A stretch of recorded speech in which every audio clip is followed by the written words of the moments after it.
안녕하세요. 오늘은 연중 17주간 토요일이죠. 마태복음 14장 1절에서 12절의 말씀이에요. 벌써 8월도 3일이 됐죠. 오늘 마태복음 14장 1절에서 12절을 한번 좀 읽어보도록 할게요. 헤로데가 예수님의 소문을 듣고 주로 나타나는 것은 세례자 요한의 죽음이에요. 오늘 복음의 주된 내용이 세례자 요한의 죽음을 이야기하고 있는데, 헤로데는 자기 동생 필리포스의 아내 헤로디아의 일로 요한을 붙잡아 묶고 감옥에 가둔 일이 있었죠. 요한은 헤로데에게 그 여자를 차지하는 것은 옳지 않습니다 하고 계속 얘기를 했어요. 그래서 헤로데는 요한을 죽이려고 했지만 군중이 두려웠는데 그들이 요한을 예언자로 여기고 있었기 때문이다. 마침 헤로데가 생일을 맞아서 헤로디아의 딸이 손님들 앞에 춤을 추고 그를 즐겁게 해주었죠. 헤로데는 그 소녀에게 무엇이든 청하는 대로 주겠다 약속하고 맹세하고 약속했어요. 그래서 소녀는 자기 어머니가 부추기는 대로, 가스라이팅이죠, 세례자 요한의 머리를 쟁반에 담아 이리 가져다 주십시오 하고 말하였다. 얼마나 끔찍한 일인데. 임금은 괴로웠지만 맹세까지 했고 손님들 앞이어서 그렇게 해주라고 명령했고 사람을 보내어 감옥에서 요한의 목을 베게 하였다. 그의 머리를 쟁반에 담아다가 소녀에게 주게 하자 소녀는 그것을 자기 어머니에게 가져갔다. 요한 제자들은 가서 그의 죽음을 거두어 장사 지내고 예수님께 가서 알렸다. 참 어처구니 없는 일인데 오늘날에도 이런 유사한 일들이 좀 일어나는 건 어떤가요? 탈출기 23장 20절에 보게 되면 야훼 하느님께서 천사를 예언자 앞에 보내요. 그래서 세례자 요한의 날개가 이콘에서는 그려져 있는 걸 볼 수 있어요. 오리게네스는요, 성경의 표현을 문자 그대로 받아들여서 세례자 요한을 참된 천사로 여기기도 했습니다. 하지만 복음서에서 이 그리스 말의 의미인 이 안젤로스, 천사라는 뜻이 안젤로스, 이 안젤로스의 뜻도요, 메신저라는 뜻입니다. 메신저. 요즘으로 얘기하면 뭐 휴대폰에 메신저 많이 있잖아요. 문자라든가 이런 여러 가지. 그래서 안젤로스는 바로 그런 어떤 점에서 메신저인데 눈치오라고도 하면 눈치오. 그래서 교황청 대사를 눈시오라고 그래요. 눈치오라고 하잖아요. 사실 요한은요, 그리스도보다 먼저 앞서 있었기 때문에 바로 대사예요. 선구자, 탁월한 하느님의 사자이죠. 이 때문에 선구자라고 세례자 요한을 칭하고 불립니다. 오리게네스도요, 이것은 또한 심오한 독특한 의미를 가지고 있다고 말을 하고 있어요. 오늘날도 그리스도께서는 계속해서 영혼들 안에서 이루어지고 있고 영혼 안으로 들어와서 예수님께서는 사람들을 만나시죠. 하지만 항상 선구자가 늘 먼저 있는 건데 그 선구자는 미래의 구세주, 즉 예수님의 오심을 우리 마음속에 준비하도록 안내하는 사람이잖아요. 그래서 우리들에 있어서 선구자는 누구였을까요? 우리들의 선구자는요, 부모님이 선구자였잖아요. 먼저 오셔서 준비하죠. 그리고 선생님들, 교육자들 선구자였어요. 이분들이 다른 사람에 영향을 미치는 모든 사람들이잖아요. 그래서 그리스도의 선구자는요, 다른 사람들을 믿음에 더 가까이 데려가는 모든 좋은 말을 선포하는 사람들이에요.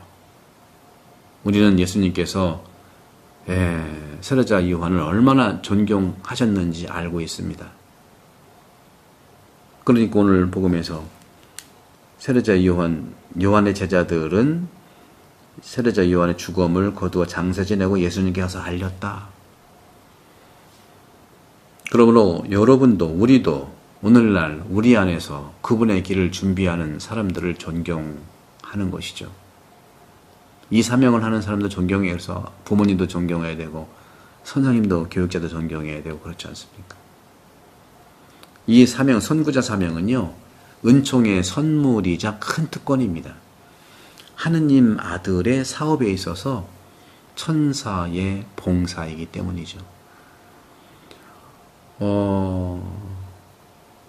이 세례자 요한은요, 선구자의 특징이 있지만 또 자기 자신을 뭐라고 했냐면 마르코복음 3장 3절, 또 마태복음, 또 루카복음, 요한복음 다 나오죠. 거기에는 광야에서 외치는 자의 목소리라고 그랬어요. 음성이라고 그랬어요.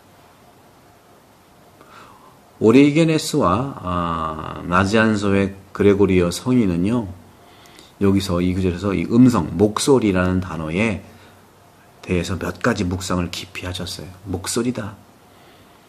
말씀이 아니에요. 말씀을 전달하는 목소리예요. 저도 지금 목소리로 내 생각을 전달하는 게 아니라 목소리로 주님 말씀을 전달하잖아요.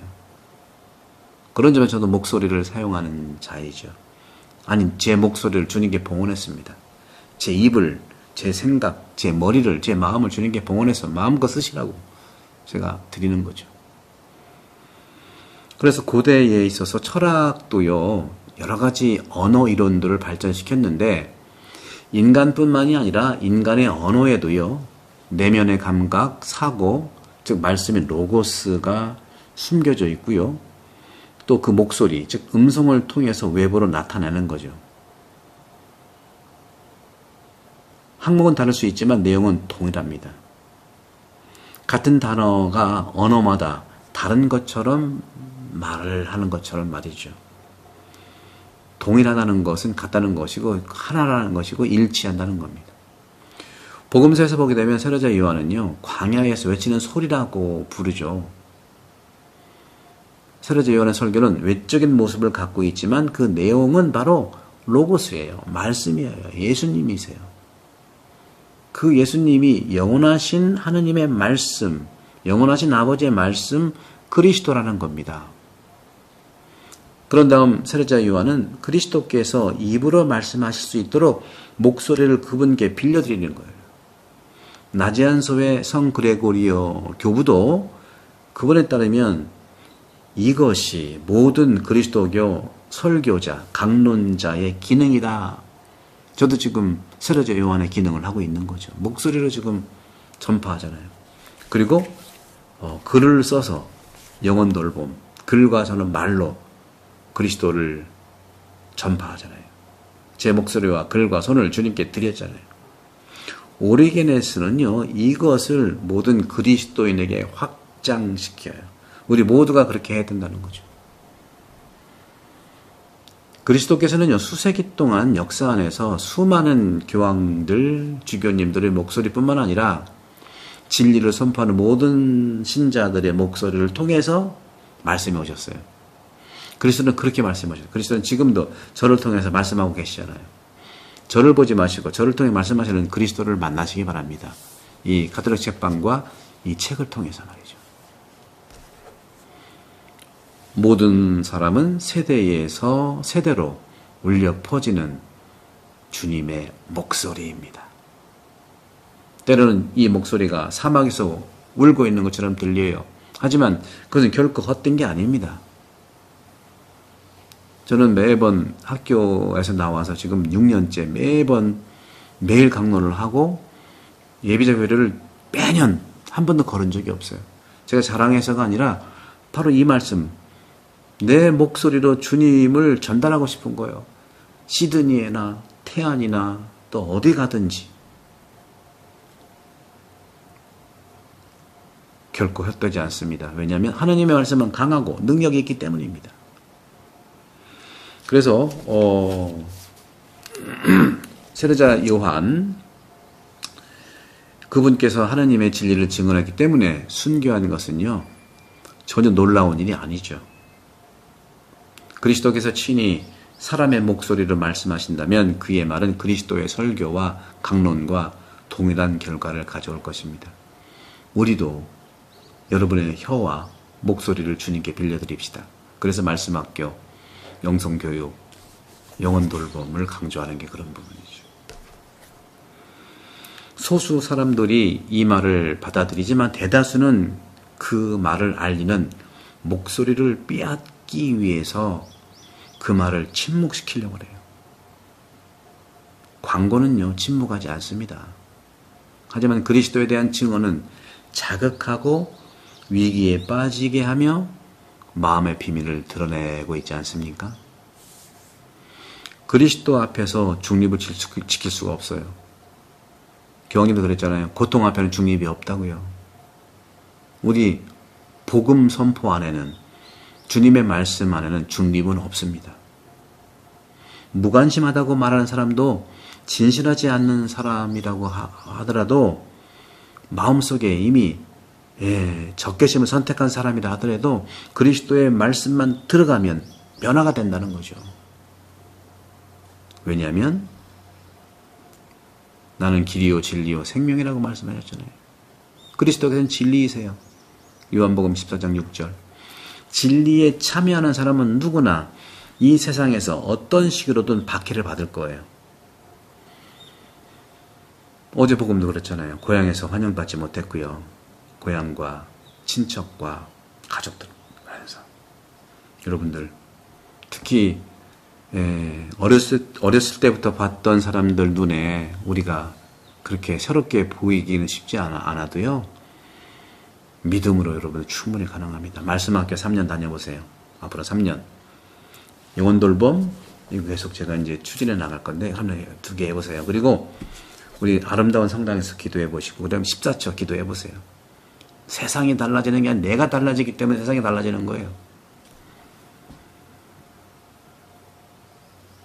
진리에 참여하는 사람, 그리스도의 말씀과 진리에 참여하는 사람은 누구나 이 세상에서 어떤 방식으로든지 박해를 받아요. 하지만 그리스도는 또한 생명이세요.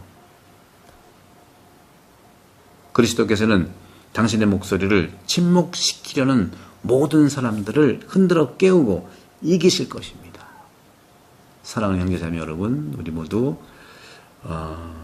영혼돌봄과 또 이 가톨릭 책방 구독, 영혼돌봄 구입과 가톨릭 책방 구독, 선교 부탁드리고 정말 오늘 주님께서 말씀하신 세례자 요한을 통해서 우리 각자가 모두가 세례자 요한의 삶이 되기를 축복합니다. 구독, 선교 부탁합니다. 성부와 성자와 성령께서는 여러분 모두를 강복합니다. 감사합니다.